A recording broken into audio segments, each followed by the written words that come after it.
Hello, Thrilling Suspense Fantasy listeners and readers. Welcome to the final part of Clark Ashton Smith's marvelous story, The Colossus of Ylourgne.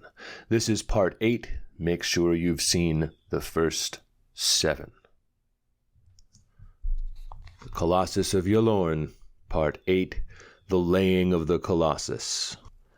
Back and forth in an irregular, drunken zigzag course from end to end and side to side of the harried realm, the giant strode without pause, like an energumen possessed by some implacable fiend of mischief and murder, leaving behind him, as a reaper leaves his swath, an ever-lengthening zone of havoc, of rapine and carnage.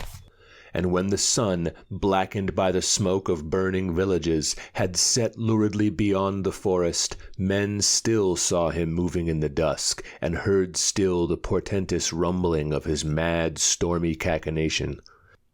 Nearing the gates of Vion at sunset, Gaspard du Nord saw behind him, through the gaps in the ancient wood, the far-off head and shoulders of the terrible Colossus, who moved along the Isoile, stooping from sight at intervals in some horrid deed. Though numb with weariness and exhaustion, Gaspard quickened his flight. He did not believe, however, that the monster would try to invade Vion, the especial object of Nethaire's hatred and malice before the following day. The evil soul of the sorceress dwarf, exulting in its almost infinite capacity for harm and destruction, would defer the crowning act of vengeance, and would continue to terrorize during the night the outlying villages and rural districts. In spite of his rags and filth, which rendered him practically unrecognizable and gave him a most disreputable air, Gaspard was admitted without question by the guards at the city gate. Vion was already thronged with people who had fled to the sanctuary of its stout walls from the adjacent countryside, and no one, not even of the most dubious character, was denied admittance. The walls were lined with archers and pike-bearers, gathered in readiness to dispute the entrance of the giant. Crossbowmen were stationed above the gates, and mangonels were mounted at short intervals along the entire circuit of the ramparts. The city seethed and hummed like an agitated hive. Hysteria and pandemonium prevailed in the streets. Pale, panic-stricken faces milled everywhere in an aimless stream. Hurrying torches flared dolorously in the twilight that deepened as if with the shadow of impending wings risen from Erebus. The gloom was clogged with intangible fear, with webs of stifling oppression. Through all this rout of wild disorder and frenzy, Gaspard, like a spent but indomitable swimmer breasting some tide of eternal viscid nightmare, made his way slowly towards his attic lodgings. Afterwards, he could scarcely remember eating and drinking. Overworn beyond the limit of bodily and spiritual endurance, he threw himself down on his pallet without removing his ooze-stiffened tatters and slept soddenly till an hour halfway between midnight and dawn. He awoke with the death-pale beams of the gibbous moon shining upon him through his window, and rising, spent the balance of the night in making certain occult preparations which he felt offered the only possibility of coping with the fiendish monster that had been created and animated by Nethaire. Working feverishly by the light of the westering moon and a single dim taper, Gaspard assembled various ingredients of familiar alchemic use which he possessed, and compounded from these, through a long and somewhat cabalistic process, a dark grey powder which he had seen employed by Nethaire on numerous occasions. He had reasoned that the Colossus, being formed from the bones and flesh of dead men unlawfully raised up, and energized only by the soul of a dead sorcerer, would be subject to the influence of this powder, which Nethaire had used for the laying of resurrected liches. The powder, if cast in the nostrils of such cadavers, would cause them to return peacefully to their tombs and lie down in a renewed slumber of death. Gaspard made a considerable quantity of the mixture, arguing that no mere finger-pinch would suffice for the lulling of the gigantic charnel monstrosity. His guttering yellow candle was dimmed by the white dawn as he ended the Latin formula of fearsome verbal invocation from which the compound would derive much of its efficacy. The formula, which called for the cooperation of Alastor and other evil spirits, he used with unwillingness, but he knew that there was no alternative. Sorcery could only be fought with sorcery. Morning came with new terrors to Vion. Gaspard had felt through a sort of intuition that the vengeful Colossus, who was said to have wandered with unhuman tirelessness and diabolic energy all night through Averoigne, would approach the hated city early in the day. His intuition was confirmed, for scarcely had he finished his occult labors when he heard a mounting hubbub in the streets, and above the shrill, dismal clamor of frightened voices, the far-off roaring of the giant. Gaspard knew that he must lose no time if he were to post himself in a place of vantage from which he could throw his powder into the nostrils of the 100-foot Colossus. The city walls, and even most of the church spires, were not lofty enough for this purpose, and a brief reflection told him that the great cathedral, standing at the core of Vion, was the one place from whose roof he could front the invader with success. He felt sure that the men-at-arms on the walls could do little to prevent the monster from entering and wreaking his malevolent will. No earthly weapon could injure a being of such bulk and nature, for even a cadaver of normal size, reared up in this fashion, could be shot full of arrows or transfixed by a dozen pikes without retarding its progress. Hastily he filled a huge leathern pouch with the powder, and carrying the pouch at his belt, he joined the agitated press of people in the street. Many were fleeing toward the cathedral to seek the shelter of its august sanctity, and he had only to let himself be borne along by the frenzy-driven stream. The cathedral nave was packed with worshippers, and solemn masses were being said by priests whose voices faltered at times with inward panic. Unheeded by the wan, despairing throng, Gaspard found a flight of coiling stairs that led tortuously to the gargoyle-warded roof of the high tower. Here he posted himself, crouching behind the stone figure of a cat-headed griffin. From his vantage he could see, beyond the crowded spires and gables, the approaching giant whose head and torso loomed above the city walls. A cloud of arrows, visible even at that distance, rose to meet the monster who apparently did not even pause to pluck them from his hide. Great boulders hurled from mangonels were no more to him than a pelting of gravel. The heavy bolts of arbalests embedded in his flesh were mere slivers. Nothing could stay his advance. The tiny figures of a company of pikemen who opposed him with outthrust weapons were swept from the wall above the eastern gate by a single sidelong blow of the 70-foot pine that he bore for a cudgel. Then, having cleared the wall, the Colossus climbed over it into Vion. Roaring, chuckling, laughing like a maniacal cyclops, he strode along the narrow streets between houses that rose only to his waist, trampling without mercy everyone who could not escape in time, and smashing in the roofs with stupendous blows of his bludgeon.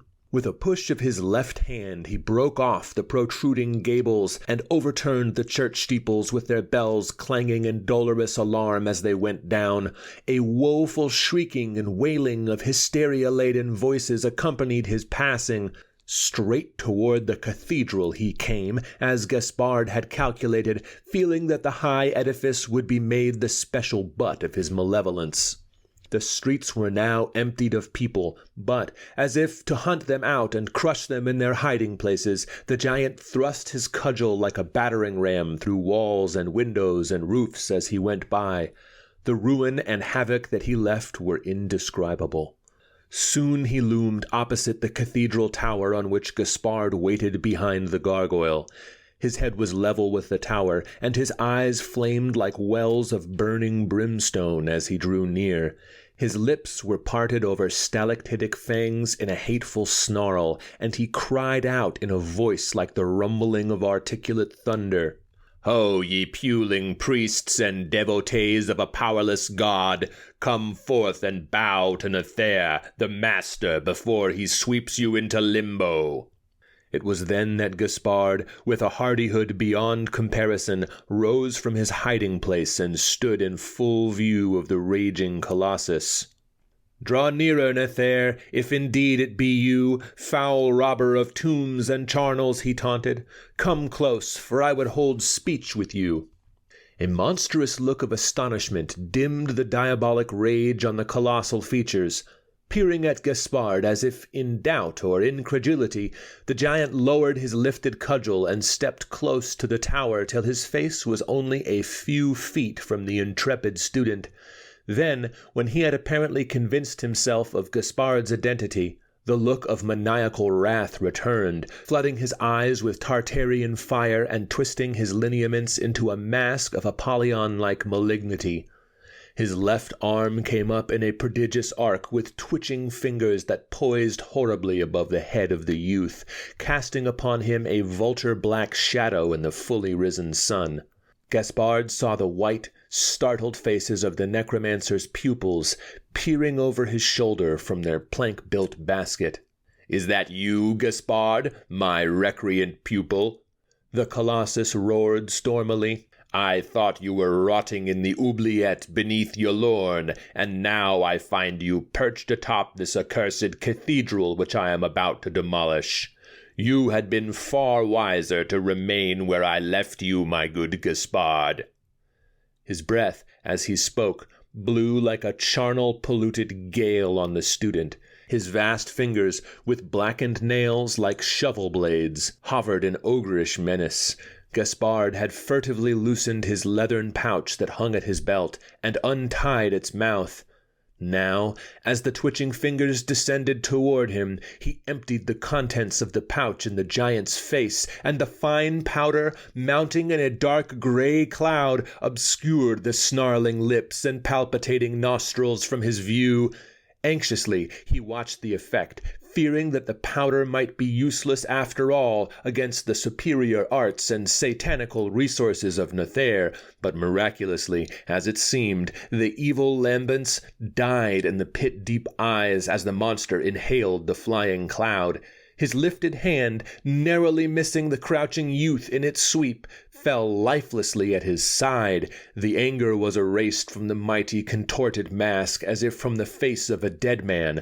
The great cudgel fell with a crash to the empty street, and then, with drowsy lurching steps and listless hanging arms, the giant turned his back to the cathedral and retraced his way through the devastated city. He muttered dreamily to himself as he went, and people who heard him swore that the voice was no longer the awful thunder-swollen voice of Nether, but the tones and accents of a multitude of men, amid which the voices of certain of the ravished dead were recognizable. And the voice of Nether himself, no louder now than in life, was heard at intervals through the manifold mutterings as if protesting angrily. Climbing the eastern wall as it had come, the Colossus went to and fro for many hours, no longer wreaking a hellish wrath and rancor, but searching, as people thought, for the various tombs and graves from which the hundreds of bodies that composed it had been so foully reft. From charnel to charnel, from cemetery to cemetery it went, through all the land, but there was no grave anywhere in which the dead Colossus could lie down. Then, toward evening, men saw it from afar on the red rim of the sky, digging with its hands in the soft, loamy plain beside the river Isoil. There, in a monstrous and self-made grave, the Colossus laid itself down and did not rise again. The 10 pupils of Nether, it was believed, unable to descend from their basket, were crushed beneath the mighty body, for none of them was ever seen thereafter. For many days no one dared to approach the place where the corpse lay uncovered in its self-dug grave, and so the thing rotted prodigiously beneath the summer sun, breeding a mighty stench that wrought pestilence in that portion of Averoigne. and they who ventured to go near in the following autumn, when the stench had lessened greatly, swore that the voice of Nathaire, still protesting angrily, was heard by them to issue from the enormous rook-haunted bulk. Of Gaspard du Nord, who had been the savior of the province, it was related that he lived in much honor to a ripe age, being the one sorcerer of that region who at no time incurred the disapprobation of the church. End Part 8. Well, Thrilling Suspense Fantasy listeners, I hope you dug this tale. Some weird fiction scholars will claim that Clark Ashton Smith's massive vocabulary and idiosyncratic word choices, his archaic grammar, his poetic sensibility, all prevented him from effectively writing action sequences, that he is not successful in dramatic action, but more in description. And while I agree that the descriptive portions, particularly as Gaspard discovers the necromantic rituals at work, and then also when he exits the oubliette, are some of the finest writing and the most moody and evocative portions of the entire tale, I do think that Clark Ashton Smith succeeds in the action sequences, which are the climax of the story. Did you like the story? Are you starting to get into Averoigne as much as I am? As always, I need you to like, comment, and subscribe. These things help me to grow the channel. And finally, this work is supported by Thrilling Suspense Fantasy, which you can make your own using the links in the description below. Comics and pulps in the classic style, with all of the panache, visual power, and descriptive sensibility that I can muster. All right, I will see you guys in the next video, and have a lovely rest of your day.